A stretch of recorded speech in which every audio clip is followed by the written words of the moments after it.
Hey y'all, welcome back to my YouTube channel, and if you're new here, welcome. My name is Sierra. If you like Vietnamese pho, you are going to love Kathiew, aka Cambodian Pho. I was scrolling on TikTok and I came across this recipe, and little did I know my life was about to change. I will tag the original creator who put me onto this on the screen, but Kathiew has such a rich and flavorful broth, and this recipe is going to feed your family, your friends, your neighbors, everybody. Or you could do like I did and keep it all to yourself and eat it all week long. So let's go ahead and get right into the recipe.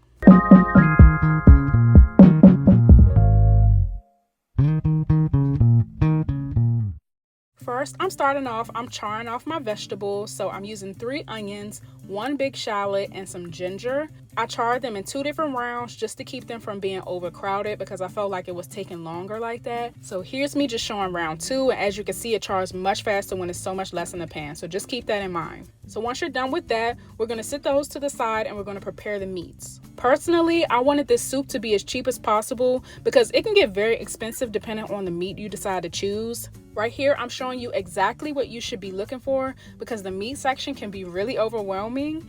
And these are the 3 that I recommend if you want to keep things cheap and still have a delicious broth. I also used about 4 pounds of oxtails just because I already had them in my freezer and I was like, why not? I can just throw them in there, but they are absolutely optional. I know oxtail is not the most affordable meat. I love this recipe because you can basically use any beef cut that you want as long as it has some bones and some fat on it. And that is going to be very important if you want a nice gelatinous broth. But if you want a lot of beef in your soup, I recommend adding a chuck roast. If you want to splurge, add beef ribs. If you want to save some money, you can add shrimp. And later you'll see me do that in the video. Make sure you thaw out any frozen meat beforehand, and we're going to add all of our meat to a pot. Then I'm going to fill that pot with water just until it covers up the meat. Once you've got all that together, you're going to bring all that water to a boil for 3 to 5 minutes. Depending on the size pot you use, it can take a while, so you can put the lid on.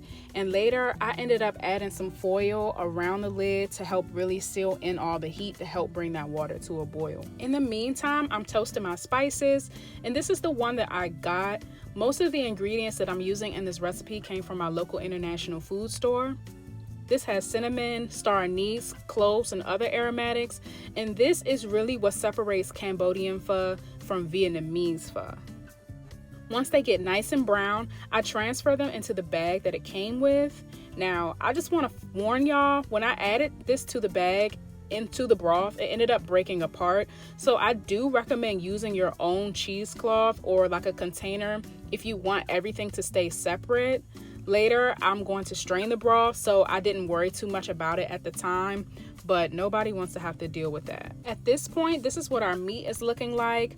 All that foam and blood and all the impurities is being released from it. You don't have to skim it or anything because we're going to dump it all out and give the meat a rinse. Now, I'm moving to an even bigger pot, and I'm going to add all the meat and cover it with water once again and bringing it over to the stove. Then I'm going to add 1 tablespoon of sugar, 2 chicken bouillon cubes, 1/3 cup of fish sauce, our charred vegetables, some green onion ends, 4 to 5 sticks of chopped celery, cilantro ends, and chopped carrots. I know that sounds like a lot, but I promise you this is really what's going to tie it together and help make your broth very, very flavorful. Once your broth reaches a simmer, you want to add your beef pho seasoning pack and give the broth a nice mix. You can put the top back on and bring it to a boil. As you can see, I was adding foil around the top of the pot because my water wouldn't come to a boil. Like, it was just such a big pot, it wouldn't boil for nothing. So I added it around the top to help seal it off better, and this helped it get broiling. Once it reaches a boil, you can go ahead and turn the fire down and let your broth simmer for 2 to 3 hours. After 2 hours, I remove the meat and add it to a bowl so I can later chop it and remove the fat. I also remove the wilted celery, onions, and green onion ends, but I'm keeping the carrots because I like to eat those.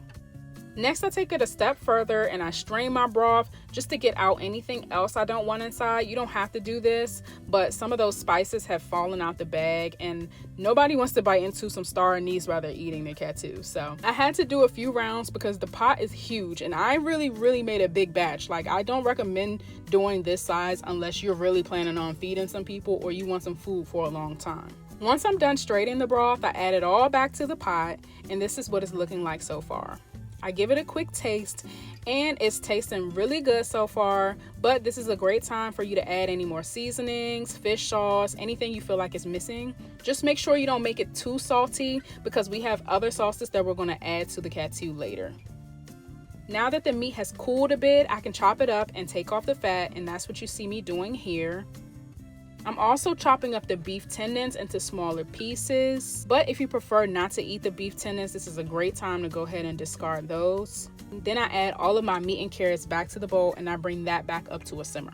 While that's warming up, we're going to prep our veggies and shrimp, and all of that is going to go on top of our kathiew. For our toppings, we've got green onion, cilantro, red onion, limes, bean sprouts, and jalapenos, which I forgot until the last minute. And once that's all chopped and prepped, I go ahead and set that to the side. Next, I peel the shrimp, and this is the perfect way to make your bowl more filling for less. Any size shrimp will do. I'm just peeling a few right now, and there's no need to cook them because once we pour the hot broth over them later, they will cook to the perfect texture. Next, we make our rice noodles. All I do is add the noodles to the pot, and I pour hot water from my kettle over it and let it sit for 2 minutes. And once they're done, don't go any longer because they will get mushy very quick. I strain them and add them to my bowl, and now it's time to assemble everything.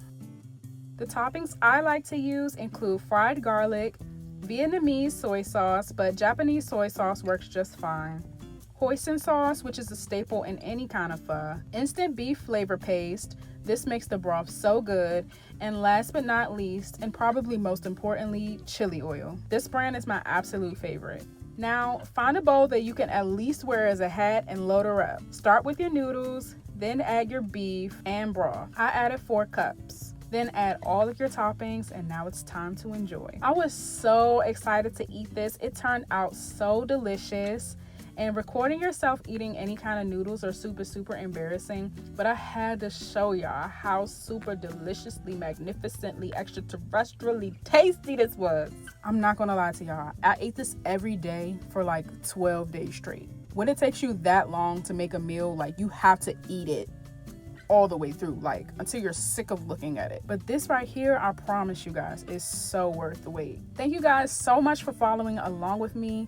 Please give this recipe a try and comment down below and tell me how it went. Please give this video a like and subscribe to my channel. I love you all, and I hope to see you in the next one. Enjoy!